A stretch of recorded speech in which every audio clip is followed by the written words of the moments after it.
경기도 고양시에 위치한 해바라기 초등학교의 봄날은 벚꽃이 흩날리는 계절이었다. 아이들의 웃음소리가 운동장을 가득 채우는 평화로운 아침. 누구도 몇 분 후에 일어날 일을 예상하지 못했다. 종이 울리고 아이들이 쉬는 시간을 맞아 운동장으로 뛰쳐나왔다. 저학년 아이들은 미끄럼틀 주위에서 까르르 웃으며 놀았고 고학년들은 축구를 하거나 무리지어 간식을 먹고 있었다. 선생님들은 교무실 처마 아래서 담소를 나누며 잠시나마 여유를 즐겼다. 시골 초등학교의 일상적인 풍경이었다. 하지만 그 평화는 1학년 3반의 한 아이에 의해 깨지게 되었다. 평소 말수가 적고 혼자 노는 것을 좋아하던 민호가 갑자기 운동장 한가운데서 울음을 터뜨린 것이다. 처음에는 작은 흐느낌이 점차 큰 소리로 변했고 결국 온 운동장이 몇 초 동안 멈춰선 것 같은 날카로운 비명으로 이어졌다. 내 동생 돌려줘요. 내 동생이 저기 묻혀 있어요. 민호는 손가락으로 운동장 중앙의 회색 벽돌 하나를 가리키며 계속해서 울부짖었다. 주변의 아이들은 처음엔 민호가 장난친 줄 알고 웃었지만 그의 비통한 표정과 끊임없는 울음소리에 곧 웃음소리가 사라졌다. 내 동생이 거기 있어요. 작은 파란색 꽃무늬 이불에 쌓여 있어요. 나랑 똑같이 생겼는데 더 작아요. 이야기는 순식간에 퍼져나갔다. 근처에 있던 선생님들이 달려와 민호를 진정시키려 했다. 어떤 선생님은 아이가 악몽을 꾸었을 거라고 말했고 또 다른 선생님은 아이들이란 TV를 너무 많이 봐서 상상력이 풍부해진 거야 라고 안심시켰다. 하지만 민호의 눈빛은 그런 위로의 말들이 공허하게 느껴지게 했다.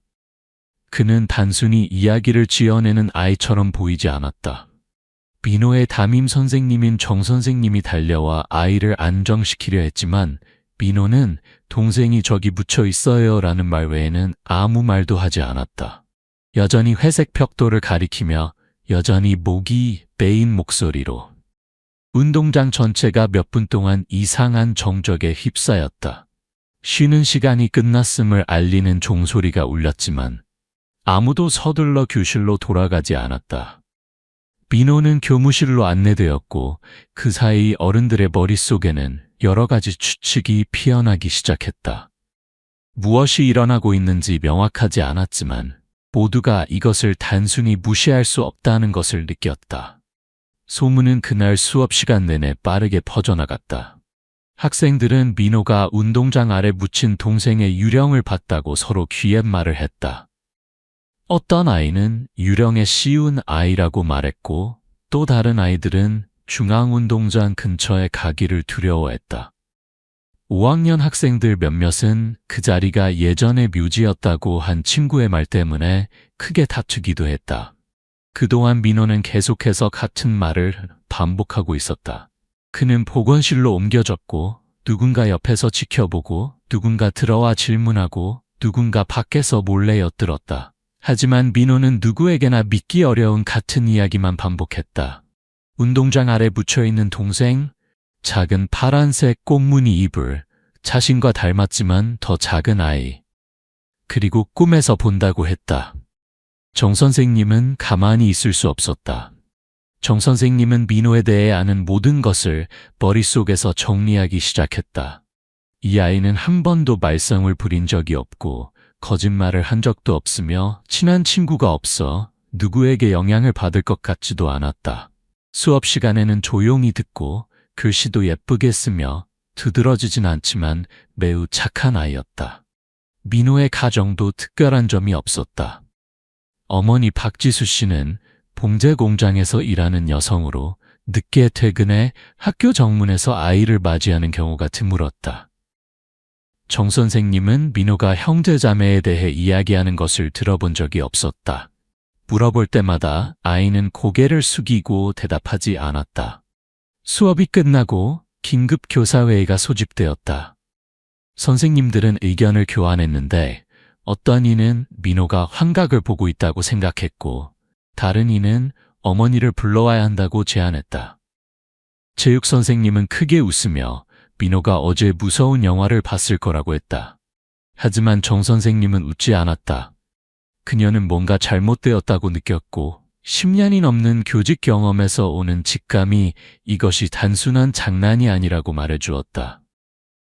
학교와 김 선생님은 평소 침착한 성격의 소유자로 정 선생님이 모든 세부 사항을 전달한 후에도 냉정한 표정을 유지했다. 그는 미신을 믿지 않았고 학교가 터무니없는 소문으로 평판이 나빠지기를 원하지 않았다. 하지만 그도 6살 아이가 작은 파란색 꽃무늬 이불이라는 구체적인 세부 사항을 언급한 것을 무시할 수 없었다. 상상하기에는 너무 구체적인 세부 사항이었다. 그는 즉시 민호의 가족에게 연락하고 정보를 교사들 사이에 비밀로 유지하라고 지시했다. 하지만 이미 늦었다. 학생들은 수군거리고 있었고 학부모들은 소문을 듣기 시작했다. 자녀를 데리러 온 한 어머니는 학교 부지가 예전에 전쟁병원이었나요? 우리 아이가 밖에 나가 놀기를 거부해요 라고 물었다. 그 순간 보건실에서 민호는 여전히 웅크리고 누워 있었다. 보이지 않는 동생에 대한 중얼거림이 간헐적으로 들려왔다. 보건 선생님은 동생이 춥다고 해요. 동생이 날 불러요. 동생이 살려달래요. 라는 한 문장을 계속 들었다. 거짓말할 줄 모르는 어린아이, 그런 세부사항을 상상할 수 없는 어린아이의 이야기는 이제 단순한 기이한 발언을 넘어 아무도 무시할 수 없는 미스터리가 되었다. 그날 오후 정 선생님은 교무실 책상 앞에 앉아 민호의 학생 기록부를 펼쳐보았다. 한 장 한 장 넘겨봤지만 특이한 점은 없었다. 모든 정보가 정확했다. 착한 학생, 평범한 가정, 특별한 의료 기록이나 심리적 불안정의 징후가 없었다. 그녀는 교사로서의 이성과 수백 명의 아이들을 만나본 사람으로서의 직감 사이에서 큰 혼란을 느꼈다. 전화벨이 울렸다. 민호의 어머니 박지수 씨가 학교로 오고 있었다. 그녀의 목소리에는 여전히 놀라움이 담겨 있었다. 정 선생님은 민호가 이상한 행동을 보이고 있어 긴급히 만나야 한다고 간단히 설명하고 가능한 한 빨리 와달라고 부탁했다. 30분 후 박지수 씨가 도착했다. 그녀는 여전히 공장 작업복을 입고 있었고 실과 염료 냄새가 옷에서 났다. 들어오자마자 그녀는 초조하게 질문했고 그녀의 눈빛에는 당혹감과 불편함이 뒤섞여 있었다. 정 선생님이 민호가 아침에 한 말을 전하자 그녀는 갑자기 어조를 바꿔 강하게 부인했다. 그녀는 자신이 아이를 단 하나만 낳았다고 확신했다. 그녀는 병원 기록, 출생 날짜, 시간, 심지어 민호가 태어났을 때 찍은 사진까지 가지고 있었다. 그녀는 화가 나서 떨리는 목소리로 휴대폰을 꺼내 출생 증명서 사진을 보여주었다. 보세요. 제왕절개로 태어난 남자아이 하나라고 분명히 적혀 있어요. 특이사항 없음. 정 선생님은 문서를 자세히 살펴보았다. 모든 정보가 일치했지만 민호가 말한 세부사항인 작은 파란색 꽃무늬 이불이 마음에 걸렸다. 이건 6살 아이가 본 적이 없거나 누군가에게 들은 적이 없다면 지어낼 수 없는 세부사항이에요. 민호가 방으로 안내되었다. 어머니를 보자마자 아이는 울음을 터뜨렸다. 하지만 방 안의 모든 사람을 침묵하게 만든 것은 그 다음 말이었다. 엄마도 모르시지만 내 동생이 운동장 아래 있어요. 나랑 닮았는데 더 작아요. 작은 파란색 꽃무늬 이불에 쌓여 있어요. 박지수 씨는 잠시 얼어붙었고 말을 하지 못했다.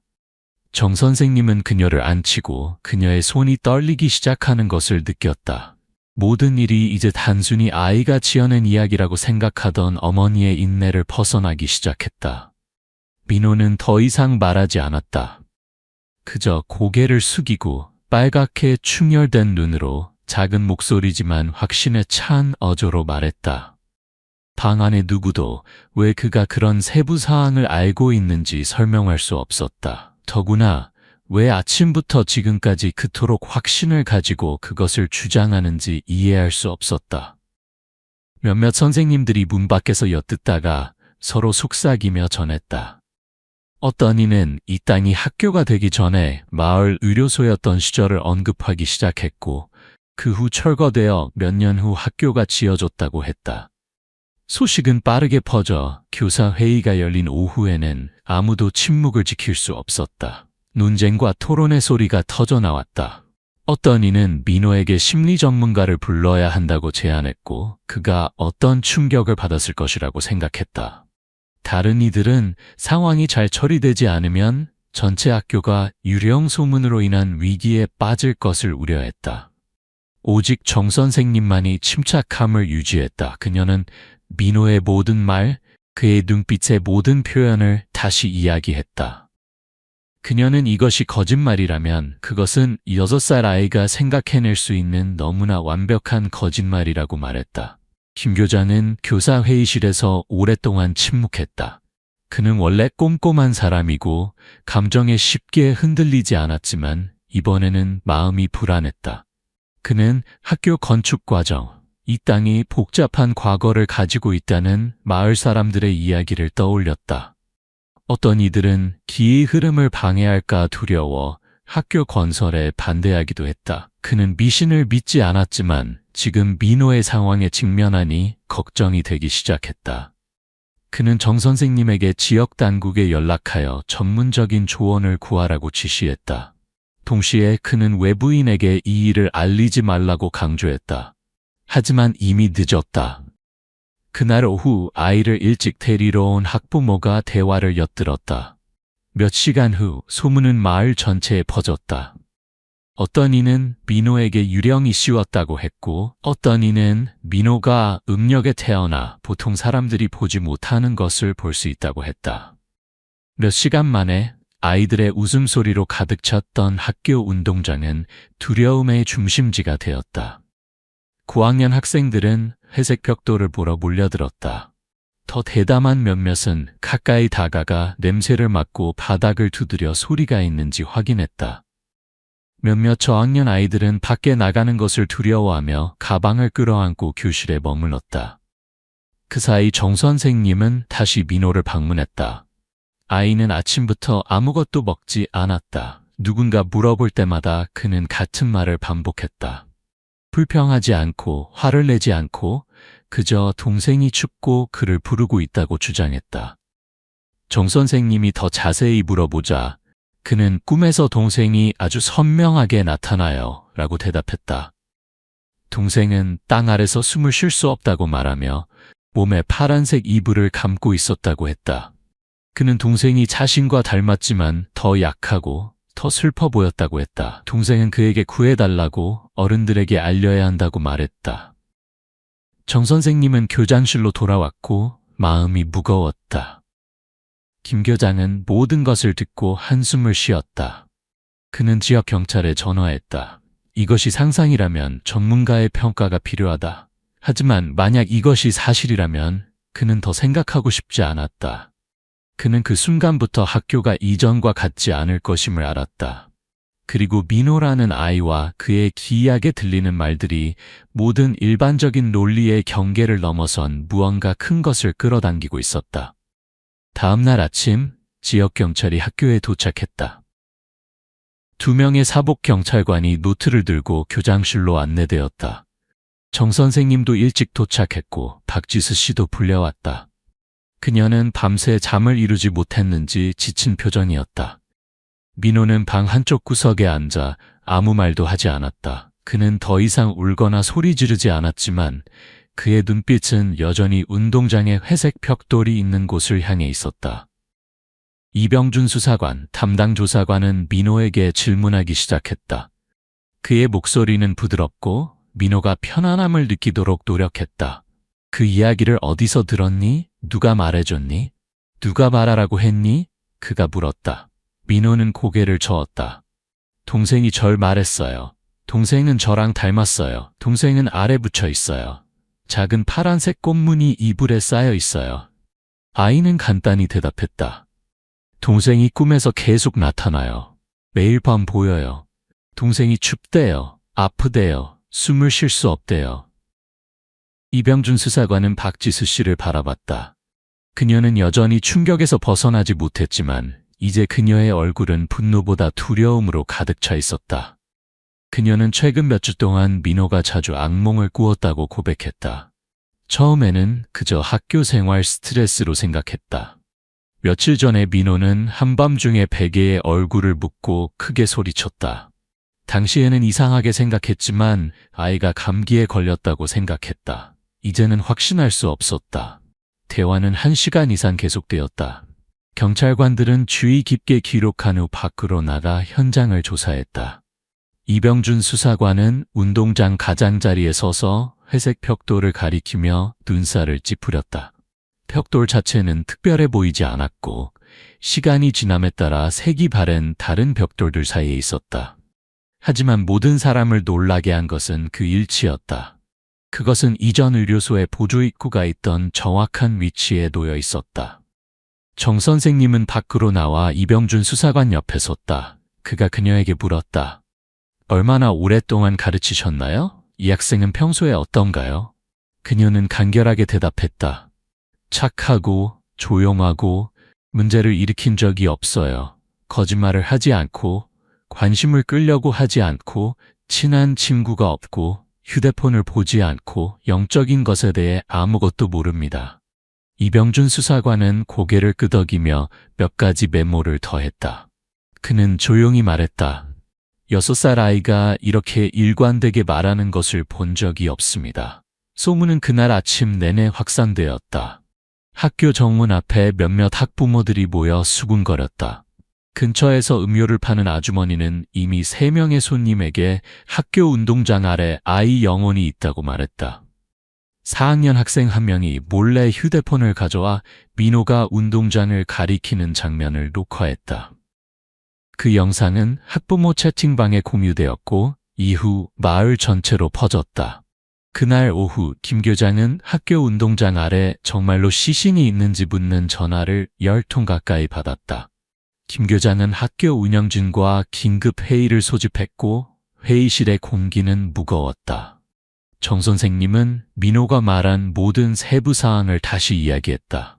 파란색 이불부터 위치, 꿈 이야기까지 모두가 침묵했다.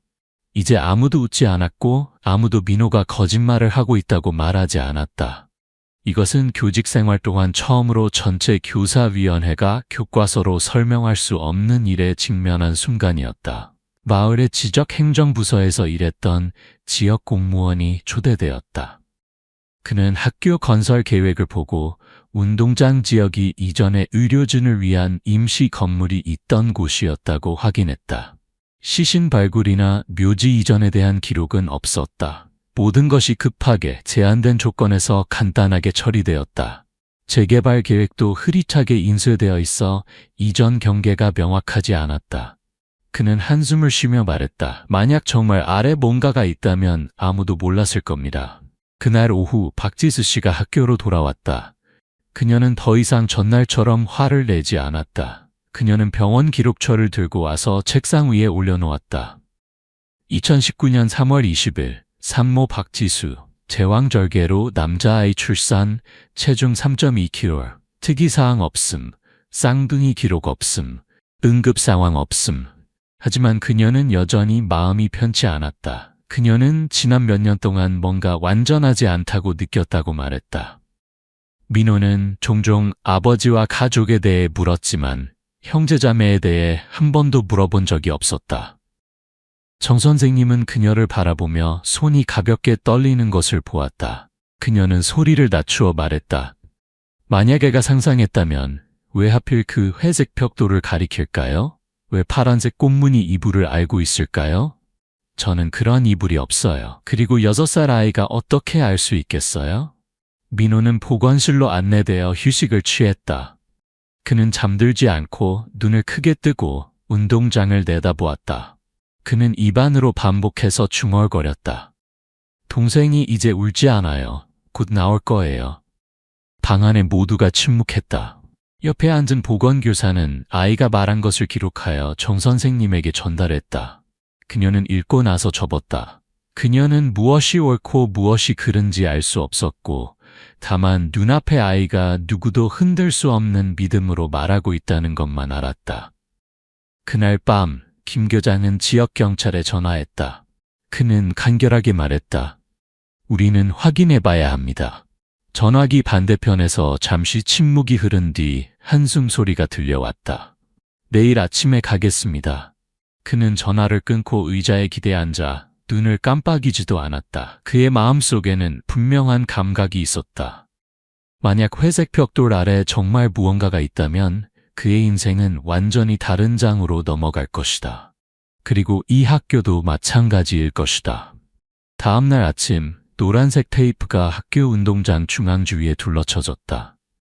회색 벽돌은 희미한 먼지를 뒤집어 쓴 시멘트 바닥 가운데 외롭게 빛나고 있었다. 군청의 경찰이 정확히 약속 시간에 도착했고 함께 온 사람들 중에는 도시에서 온 법의학 전문가와 지역주민위원회 대표도 있었다. 정 선생님과 어머니의 관리하에 민호도 현장 근처에 있도록 허락받았다. 아이는 많은 말을 하지 않았고 그저 운동장 한가운데를 뚫어지게 바라보았다. 마치 오랫동안 기다려왔던 무언가가 이제야 일어날 것을 알고 있는 듯했다. 공사 인부들이 이른 아침부터 도착했다. 그들은 삽과 곡괭이, 심지어 전동 드릴도 가져와 작업을 도울 준비를 했다. 경찰은 이상한 것이 발견되면 즉시 작업을 중단하라고 지시했다. 법의학 전문가는 증거봉투, 장갑, 기록부들을 준비했다. 현장에 있던 누구도 말을 하지 않았다.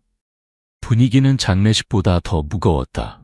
몇몇 학부모들은 자녀를 학교에 보내지 않고 학교 정문 밖에 서서 노란 테이프 안을 지켜보았다. 기도하는 사람, 영상을 촬영하는 사람, 그저 서서 한마디도 할 수 없는 사람들이 있었다. 박지수 씨는 민호 가까이 서 있었고 아이는 벽돌에서 눈을 떼지 않았다. 첫 번째 곡괭이가 시멘트 바닥에 부딪혔을 때 모두가 숨을 멈췄다. 메마른 소리가 울려 퍼졌다. 크지는 않았지만 지켜보는 사람들이 몸서리치기에 충분했다. 첫 번째 벽돌층이 제거되자 아래에는 붉은 점토가 있었다. 작업자들은 더 깊이 파기 시작했고 흙 한 무더기씩이 꺼내져 조용히 작은 손수레에 쌓였다. 아무도 말하지 않았고 아무도 웃지 않았다. 가장 용감한 아이들조차 가까이 가지 못했다. 약 10분 후 굴착된 구멍은 반 미터 이상 깊어졌다. 땅은 여전히 점토질이었고 몇 개의 썩은 뿌리가 섞여 있었다.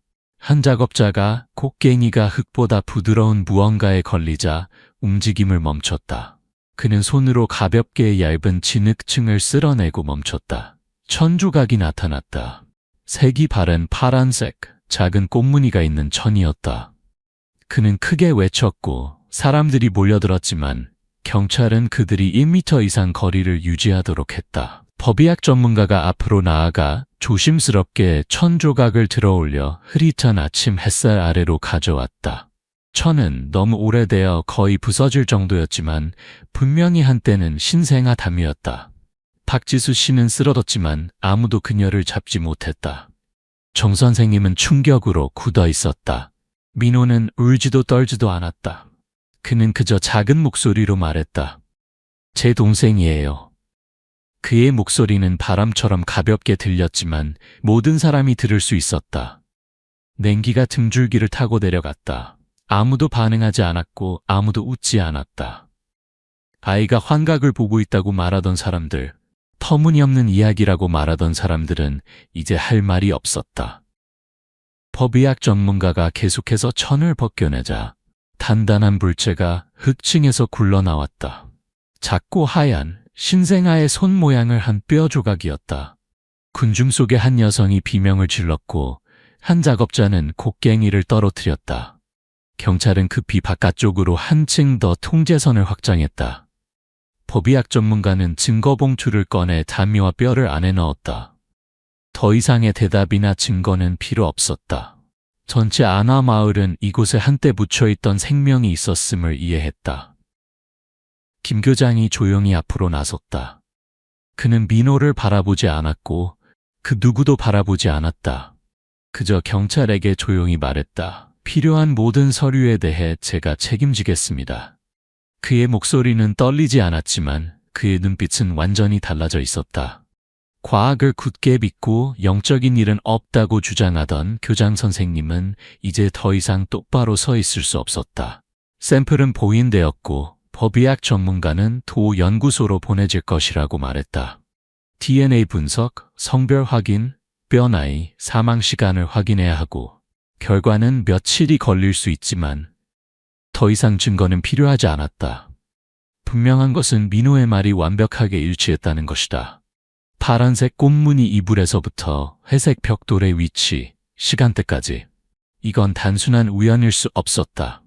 박지수 씨는 보건실로 안내되었고 정 선생님은 밖에서 민호와 함께 남았다. 아이는 더 이상 아무 말도 하지 않았다. 그녀는 부드럽게 물었다. 동생이 아직도 보이니? 민호는 고개를 저었다.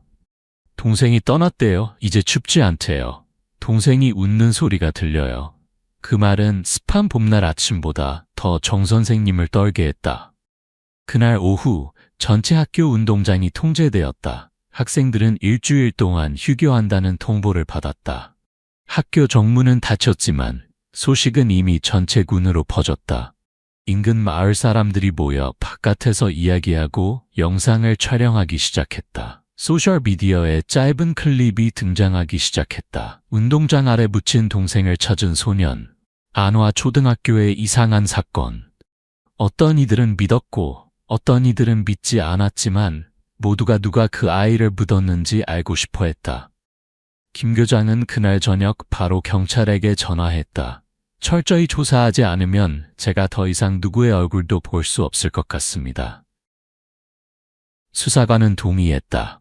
그들은 학교 건설 기록, 구 의료소의 출산 기록을 모두 검토하기 시작했다. 2019년 3월 20일 박지수 씨가 민호를 출산한 날에 당직 의사, 간호사 명단을 요청했다.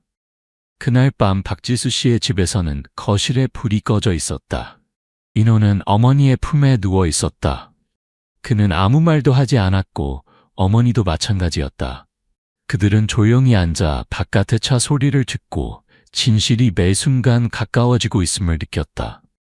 6살 아이가 진실을 말했고 이제 전체 어른들의 시스템이 아무도 예상하지 못한 폭풍에 들어서려 하고 있었다. 파란색 이불과 신생아 뼈가 학교 운동장 아래서 발견되었다는 소식은 들불처럼 퍼져나갔다.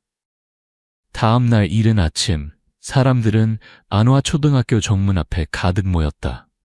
노란 테이프 너머로 들여다보려고 서로 밀고 당기며 몰려들었다. 일부는 휴대폰을 들고 영상을 촬영하러 왔다. 사람들은 영적인 일에 대해 이야기하기도 하고 의료사고를 의심하기도 했다. 몇몇 분노한 학부모는 자녀를 다른 학교로 전학시키겠다고 요구했다. 어떤 이들은 그저 조용히 서서 충격과 두려움 사이에 모호한 눈빛으로 바라보고 있었다. 민호는 경찰과 심리 전문가의 조언에 따라 학교에 가지 않고 집에 머물렀다. 정 선생님이 민호의 집을 방문했다. 작은 집은 조용했고 박지수 씨는 침대 가장자리에 멍하니 앉아 있었다. 눈 밑은 다크서클이 짙었다. 민호는 옆에 앉아 있었다. 얌전하게 묻지도 않고 놀이터에 나가자고 조르지도 않았다. 정 선생님이 부드럽게 묻자 동생이 아직도 꿈에 나오니? 민호는 고개를 저었다. 아니요 선생님, 동생을 찾은 이후로 동생이 더 이상 울지 않아요. 동생은 이제 갔어요. 또 법의학 연구소에서 예비 감정 결과가 오후에 도착했다. 뼈 조각은 신생아의 것으로 약 6-7년 전에 사망한 것으로 추정되었다. 이 시기는 민호가 태어난 때와 일치했다. 이불은 비록 부패했지만 의료 분야에서 흔히 사용되는 합성 섬유로 확인되었다.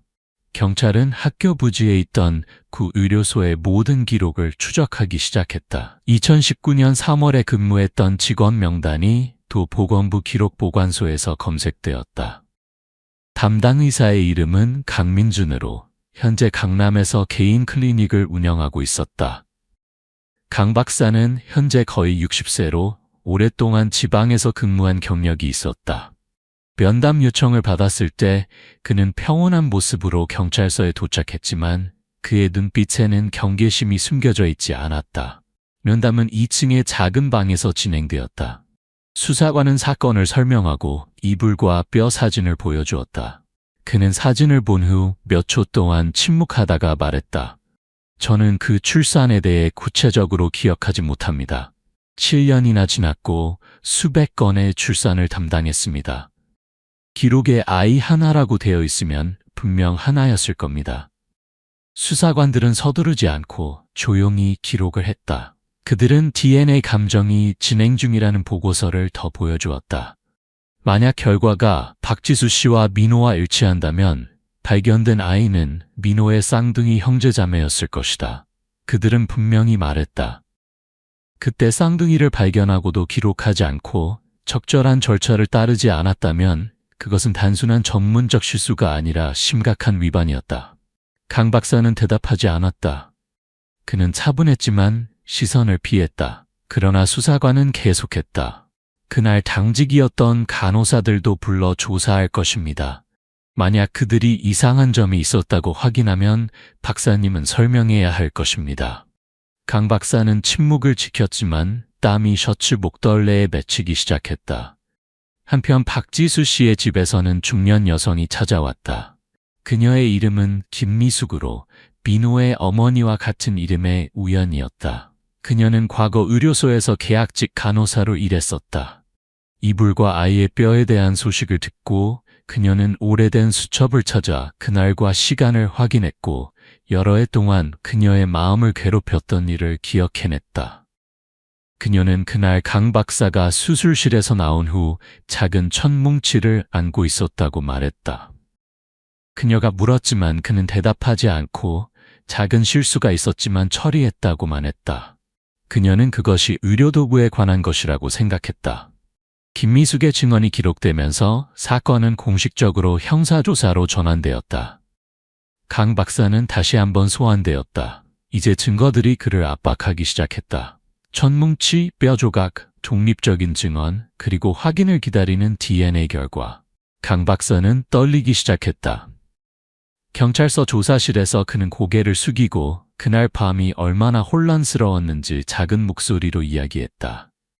박지수 씨의 출산은 갑자기 왔고 이전에는 쌍둥이 징후가 없었다. 초음파 장비는 구식이었다. 수술 중에 그는 두 태아를 발견했다. 첫째는 민호로 건강했지만 둘째는 작고 창백하며 반응이 없었다. 그는 소생을 시도했지만 실패했다. 그는 당황했다. 그는 당시 의료소의 인력이 부족했고 장비도 부족했으며 응급 상황 처리 절차도 부족했다고 말했다. 그는 보고하기를 두려워했다. 징계를 받거나 일자리를 잃거나 전체 지역 의료 시스템이 조사를 받게 될까 두려웠기 때문에 숨기기로 결정했다. 새벽녘에 그는 운동장의 벚나무 아래에 아이를 묻었다.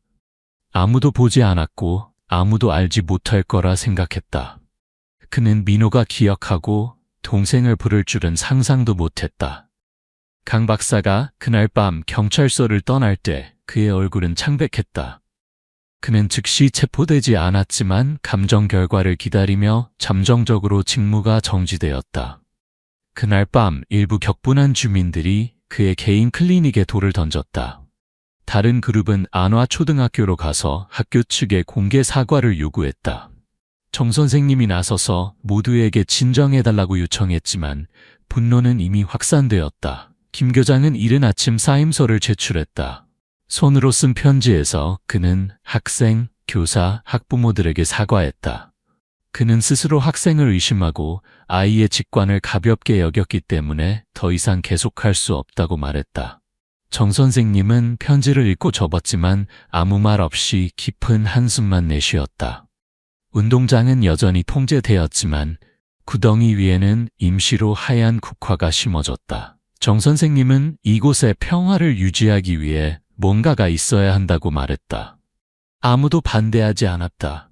작은 하얀 꽃이 방금 밝혀진 진실의 한가운데 피어났다. 마치 깊이 묻혀있던 것들도 언젠가는 흙을 뚫고 나오며 빛은 비록 늦게라도 항상 돌아올 길을 찾는다는 것을 상기시키는 것 같았다. DNA 감정 결과가 도 법의학센터에서 구름 낀 오후에 도착했다.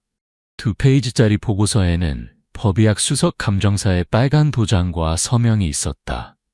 안화초등학교 운동장 아래에서 발견된 뼈 조각은 박지수 씨와 민호와 직접적인 혈연 관계가 있다고 명시되어 있었다. 일치율은 99.99%였다. 회색 벽돌 아래 묻힌 아이는 민호의 쌍둥이였다. 이병준 수사관은 박지수 씨를 경찰서로 불렀다. 결과를 들었을 때 그녀는 아무 말도 할 수 없었고 입에서는 끊어진 소리만 나왔다. 여성은 잠시 멍하니 앉아 있다가 갑자기 울음을 터뜨렸다. 정 선생님도 함께 있었고 그녀 옆에 앉아 손을 꽉 잡았다. 두 여성 모두 더 이상 평소의 침착함을 유지할 수 없었다.